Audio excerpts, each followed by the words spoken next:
What is going on, everybody? And welcome back to Blue Jays Focus, the channel dedicated to bringing you daily Toronto Blue Jays content. I'm coming to you today with the full recap of last night's series opener against the Colorado Rockies, and I want to be straight with you from the jump. This one was not pretty. This was not a close game that slipped away in the ninth. This was not a competitive effort that just got away at the last moment. This was a 14-5 blowout loss at the Rogers Center, and we need to talk about it. We need to break it down. We need to understand what went wrong, and we need to figure out what it means for where this team is right now, early in the 2026 season. So grab your coffee, sit down, and let's get into it. Coming into this series, the Blue Jays were actually riding some positive momentum. They had just taken care of business against the Athletics over the weekend, going 2-0 in that series, with an 8-7 win on Saturday and a clean 5-2 victory on Sunday. The offense had been clicking, the bullpen had been serviceable, and there was a genuine feeling around this team that things were starting to come together. So when the Colorado Rockies, a team that, let's be honest, has not exactly been setting the baseball world on fire in recent years, came to town, the expectation was that Toronto would be in a strong position to put up another W. Instead, they got embarrassed on their own field. 14 runs, 17 hits, 0 errors from the Rockies, while the Blue Jays committed 2 of their own. This was one of those games that makes you put the box score down and stare at the wall for a minute.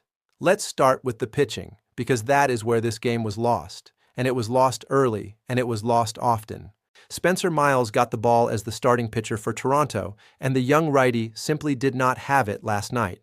Miles lasted just 1 2/3 innings, throwing 41 pitches and giving up 3 runs on 3 hits with a home run, a walk, and 2 strikeouts. His ERA on the night was a brutal 16.20. And while we obviously don't want to judge a pitcher's entire season by a single outing, the fact of the matter is that he could not give this ball club any length. He exited the game before the second inning was even finished, and that put the Blue Jays bullpen in an incredibly difficult position for the rest of the night. When your starter doesn't make it out of the second inning, you are asking your bullpen arms to eat 6, 7, sometimes 8+ innings of work, and that is just not something any bullpen in baseball is designed to handle, especially not on a Monday night in early April with this roster. And what happened? The bullpen was absolutely torched. Louis Varland came in and actually did decent work. 1 1/3 innings, no earned runs, 3 strikeouts. And for a moment, it felt like maybe the Blue Jays could slow things down and make it a game. But then came the 6th inning, and that is where everything completely came unglued. The 6th inning of this baseball game was a disaster of historic proportions for the Toronto Blue Jays. Colorado hung 7 runs on the board in that 1 inning alone. 7. The Rockies batted through their lineup, the hits kept coming, and Toronto's pitchers could not get anyone out. A lot of that damage came courtesy of Tyler Heineman, who was brought in to pitch in a true blowout situation. Heineman is a catcher by trade, and look, we've all seen the position player pitching situation before, but when your bullpen is so taxed that you need to turn to your backup catcher to throw the ball, you know the night has gotten away from you. Heineman went 2 full innings, and while we appreciate him taking the ball and eating those innings to protect the other arms, the results were not pretty. 7 hits, 5 earned runs, and 1 home run allowed in just 2 innings of work, giving him a 22.50 ERA on the night. That's not a knock on Heineman as a person, or even as a baseball player. That's just the reality of asking a catcher to pitch in a game that had gotten completely out of hand. Brendan Little also came in and got touched up in a short appearance, giving up 4 earned runs on 4 hits in just 2/3 of an inning. The only pitcher outside of Varland who came out of this game with his head held high was Tyler Rogers, who threw a clean inning, no hits, no runs, 1 strikeout. And then there was Cody Ponce, who gave Toronto 2 1/3 innings at the end of the game with solid results. 3 strikeouts, 1 walk, 1 hit, and just 1 earned run. but by the time Ponce was on the mound, the damage was so catastrophic that it was purely a damage control situation. The final pitching line for Toronto as a team ERA of 13 on the night, 17 hits surrendered, a whip of 2.33, and 49 batters faced. That is ugly any way you want to look at it. Now let's talk about who was doing the damage for Colorado, because credit where credit is due, the Rockies came into Toronto and they absolutely raked.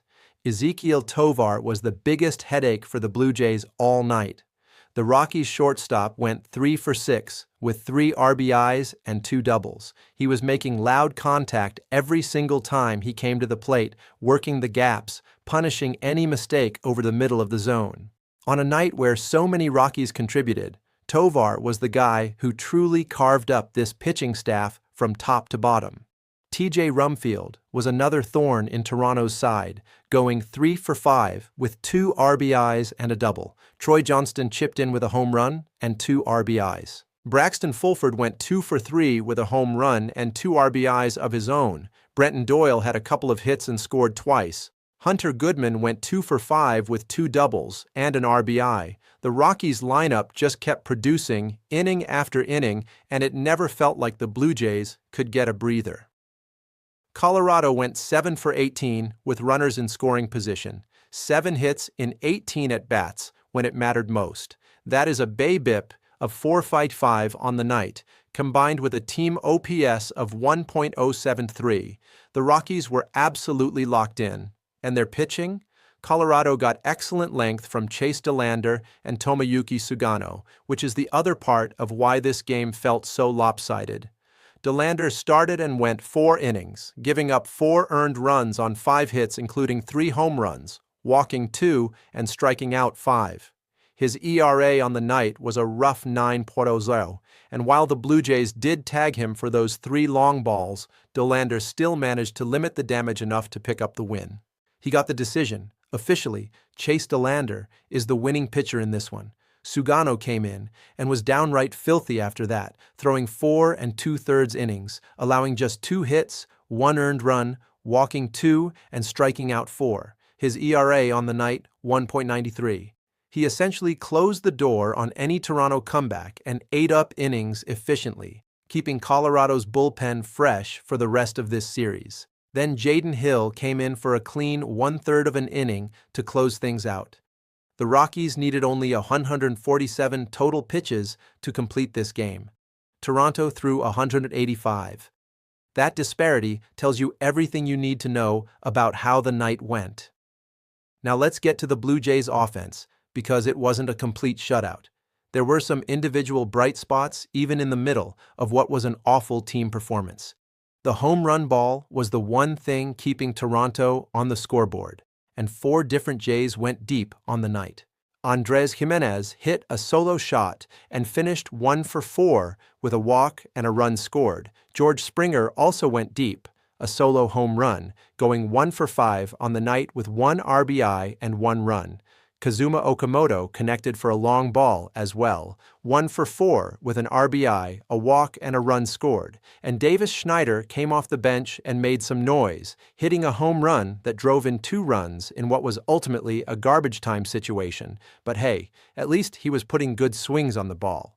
Those 4 home runs are the silver lining in an otherwise bleak offensive performance. Toronto went 7 for 34 at the plate as a team, an average of 206. They were 0 for 6 with runners in scoring position, 0 for 6. That is the number that truly stings, because it means that on the occasions when the Blue Jays did have base runners, they could not capitalize. The big boppers in this lineup, Vladdy Guerrero Jr., Addison Barger, Dalton Varsho, all went hitless on the night. Vlad went 0 for 3. Barger went 0 for 4. Varsho went 0 for 3 before Nathan Lukes replaced him in the outfield. Alejandro Kirk went 0 for 4 with a walk.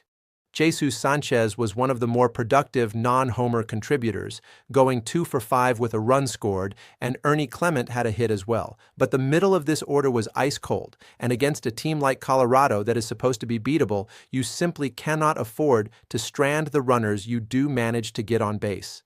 The official loss goes to Louis Varland. Look, that's a tough pill to swallow for Varland, who actually pitched well. He gave up just one unearned run in his time on the mound and struck out 3 batters. The loss is a function of him being the pitcher of record when Colorado pushed across the run that put them ahead for good, but based purely on his performance last night, Varland did his job. There's nothing to hang on him in this one. The blame here starts with the starter, and it spreads through the back end of the bullpen that got absolutely lit up in the middle innings. So what does this mean for the Blue Jays going forward? Well, first and foremost, the rotation situation bears watching very closely. This is now a legitimate conversation that Blue Jays fans and analysts need to be having. Spencer Miles being unable to get through 2 innings last night is a red flag, and this is still a team that has injury question marks at the top of the rotation. We've talked on this channel about Jose Barrios, about Shane Bieber, about the depth concerns this organization has been dealing with heading into this season. When your number 1 or 2 starters aren't available and the guys further down the rotation aren't giving you innings, you end up in blowout situations exactly like the one we saw Monday night, where the bullpen is burned through by the 4th inning and position players are throwing in the 9th. The second thing I want to flag is the lineup construction on a night like this. When the game gets away from you, you need to see which players keep competing, which players are taking good at-bats, and which players are coasting. Tonight, the home run hitters showed some fire. Gimenez, Springer, Okamoto, and Schneider all made loud contact. But the top of the order needs to find a way to get on base more consistently and make it matter when they do. That 0 for 6 with a RISP number is not acceptable from this group of hitters. Now I will say this, it is March 30th or March 31st, depending on your time zone, and we are still in the very early days of the 2026 season. Every team in baseball is going to have a bad game. Every team in baseball is going to have a night where the pitching falls apart and the offense can't get anything going with runners on base. One bad loss does not define a season, and I'm not here to hit the panic button after a single game. But I am here to tell you the truth about what we saw, and the truth is that this Blue Jays team showed some significant vulnerabilities last night that Colorado was able to exploit completely and totally. The good news? There are 2 more games in this series. Colorado comes back to the Rogers Center tomorrow night and then, again, Wednesday afternoon, and Toronto has the opportunity to flip the narrative immediately. The Blue Jays won this same type of series against the Athletics just this past weekend. They were able to bounce back, they were able to compete at a high level, and they were able to win baseball games. One blowout loss doesn't erase that. What it does do is raise some questions about the pitching depth and the team's ability to withstand a bad start from their starter when the rest of the pitching staff isn't able to pick them up. I want to hear from you guys in the comments. How are you feeling after that one? Are you writing this off as a one-game aberration, or are you genuinely concerned about the pitching depth heading deeper into this homestand? Drop your thoughts down below, let me know what you think, and if you're not already subscribed to Blue Jays Focus, this is the time to hit that subscribe button because we are going to be covering every single game of this Blue Jays season all year long. Every win, every loss, every big moment, we're going to be here breaking it all down for you. Tomorrow night, the Blue Jays get another crack at the Rockies, and I fully believe this team is going to come out with a completely different energy. We'll have the full recap right here on Blue Jays Focus. Until then, stay locked in, stay loud, and let's go Blue Jays. Hey everyone, I'm working to hit 1,000 subscribers and I need your help to get there. If you enjoy this content, please hit that subscribe button right now.